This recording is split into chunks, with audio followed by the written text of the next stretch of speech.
Misterios a la Orden. Hombre que se despertó con recuerdos de una civilización submarina.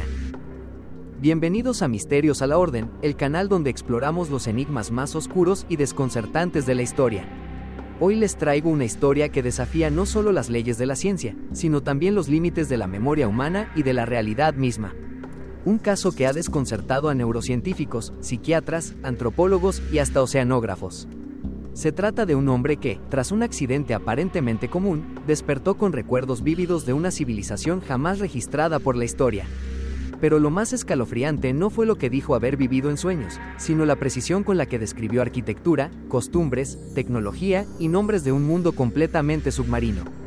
Un mundo que, según sus palabras, existe y está esperando.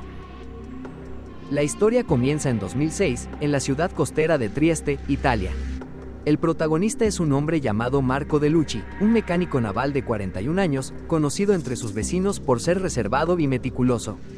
Un día, mientras realizaba tareas rutinarias en el puerto, una explosión leve causada por un mal funcionamiento de un tanque de oxígeno lo arrojó varios metros, provocándole un traumatismo craneal. Estuvo inconsciente durante 6 horas. Los médicos no detectaron fracturas ni daños cerebrales visibles, pero cuando Marco despertó, algo en él había cambiado. No reconocía su nombre, ni a su familia, ni el idioma que hablaban. En su lugar, comenzó a hablar una lengua desconocida que nadie pudo identificar al principio. En su rostro se dibujaba una mezcla de asombro y nostalgia. Según sus propias palabras, acababa de regresar de casa. Al principio se pensó que se trataba de un caso de amnesia o afasia inducida por el golpe. Pero el lenguaje que Marco usaba no coincidía con ninguna lengua humana conocida. Un lingüista del Instituto de Estudios Mediterráneos de Génova, el doctor Alberto Massanti, fue llamado para analizar las grabaciones. Tras semanas de estudio, concluyó que se trataba de un idioma construido, coherente en gramática, fonética y estructura. Más inquietante aún, Marco escribía símbolos en espiral que recordaban a los encontrados en ciertos petroglifos hallados en el fondo del mar Egeo, cerca de la isla de Anticitera. Cuando lograron que Marco hablara nuevamente en italiano, su primer recuerdo fue una ciudad sumergida, de techos abovedados y estructuras cristalinas, habitada por seres que, según él, habían nacido bajo el agua pero respiraban tiempo. Según Marco, esa civilización se llamaba Agerato, y existía en una vasta caverna suboceánica, oculta entre grietas tectónicas, donde el agua era densa y cálida como el aceite. Describía estructuras flotantes impulsadas por corrientes magnéticas y túneles que llevaban a zonas de oscuridad absoluta. Afirmaba haber vivido allí toda su vida, antes de cruzar. No podía explicar cómo había llegado a la superficie, pero decía que su salida no fue voluntaria. Había sido expulsado tras una especie de juicio. Lo condenaron por haber deseado demasiado saber. Los especialistas médicos lo diagnosticaron con una forma severa de síndrome de personalidad disociativa. Sin embargo, sus recuerdos no presentaban fragmentación. Eran sólidos, cronológicamente estructurados y con una carga emocional que no parecía fabricada. Cada vez que hablaba de Agerato, Marco lloraba. ¿Intrigados hasta aquí? No olviden suscribirse a Misterios a la Orden y activar la campanita.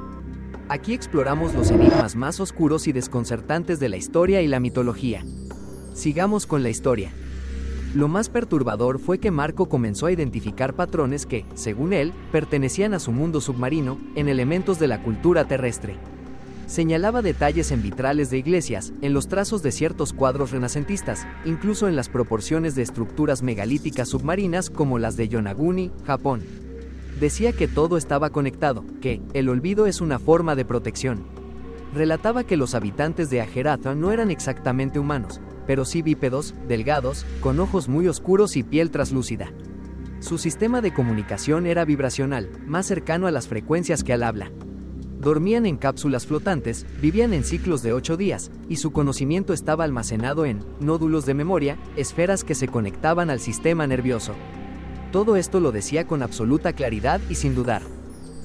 Una investigadora suiza, la doctora Ingrid Keller, experta en neuroplasticidad, fue llamada para estudiar el caso. Ella aplicó pruebas de resonancia magnética funcional a Marco durante sus relatos. Lo que encontró fue asombroso. Su actividad cerebral no solo era elevada en zonas asociadas a la memoria autobiográfica, sino que se activaban regiones que normalmente solo lo hacen en estados de meditación profunda o hipnosis. Marco no estaba inventando nada. Su cerebro creía con firmeza que lo vivido era real. Las pruebas con polígrafo resultaron concluyentes, no mostraba signos de engaño. Y cada vez que intentaban hablar con él de su vida real, Marco se mostraba confundido, como si nunca hubiera sido un ser humano en el sentido convencional. El fenómeno atrajo la atención de investigadores rusos, quienes compararon el caso con antiguos informes soviéticos sobre individuos que, bajo hipnosis, describían civilizaciones no humanas bajo el Mar Negro y el Caspio. Uno de esos informes hablaba de ciudades de vibración constante y de guardianes submarinos que vigilan los límites del sueño.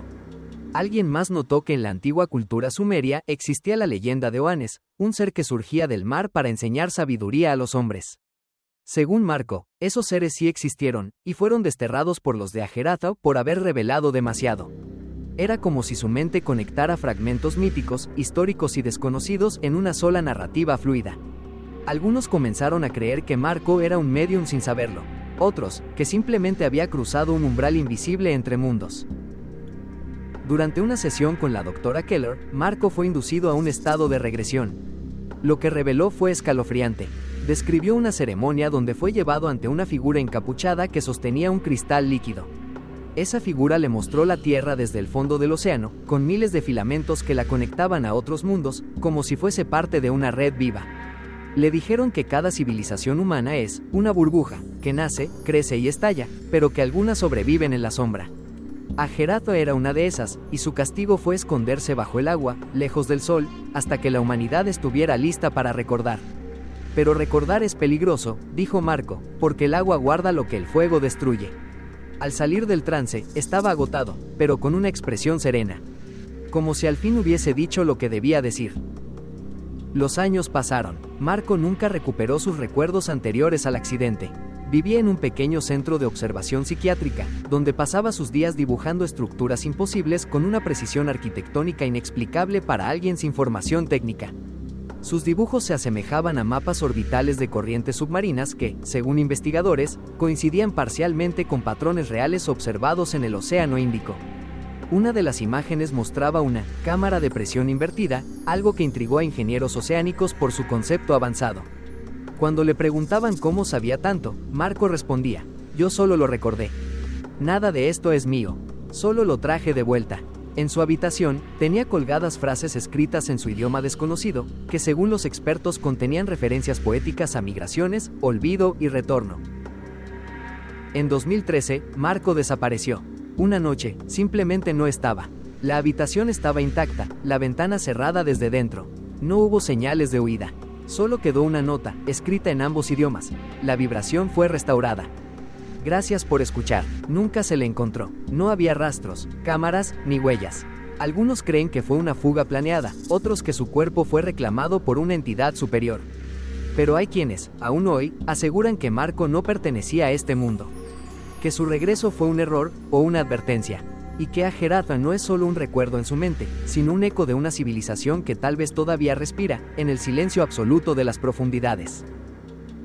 No olvides suscribirte, activar la campanita y estar atento a los próximos videos, porque en Misterios a la Orden los enigmas nunca terminan. Hasta la próxima, exploradores del misterio.